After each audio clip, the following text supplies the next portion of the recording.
The mayor's plan to fast-track the build of thousands of affordable, very much needed affordable housing rental units could eliminate hundreds of parking spots surrounding key transit hubs, such as the north parking lot right here at Warden Station. Well, tonight we'll take a look at the mayor's Home Now initiative and some of the pushback from one city councillor who says Toronto also has a commuter parking crisis.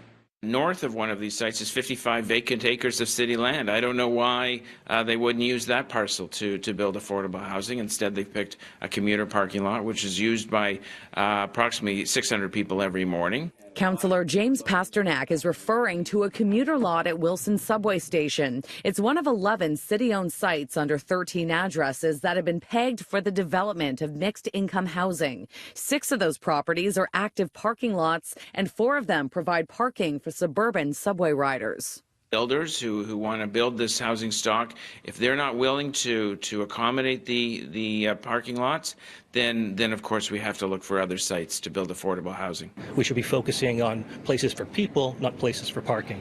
Mark Richardson is a housing and open data advocate who's been closely watching and analyzing the mayor's plan to build affordable housing. He says rebuilding or preserving these parking spots should not be a priority. Every time that you are digging down a new parking spot, you're paying between $75,000 and $90,000 per parking spot.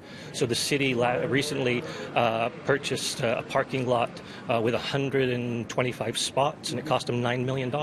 So if we're going to talk about affordable housing, but we're also putting this huge parking requirement into it, it means that's actually taking units away from the affordable housing. Right now, Toronto has a 1.1% vacancy rate, and there are more than 180,000 people sitting on the social housing wait list.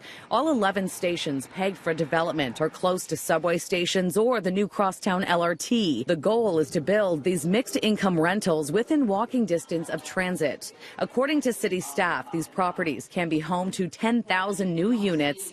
3,700 would be set aside for affordable housing, with rents ranging from 40 to 80% of market value. City staff have assured me and Deputy Mayor Bailau that we can actually have shovels literally in the ground as early as next year on some of these sites, and that is the speed with which we want to move forward. Richardson has visited all 11 sites and says that the mayor wants to fast-track this project. He'll have to take on councillors, commuters, and community groups. What is the most controversial site that you've come across? One is 1250 Eglinton West, which is Eglinton West Station, where the Crosstown TO LRT and the Vaughan TTC extension meet in the middle of Forest Hill.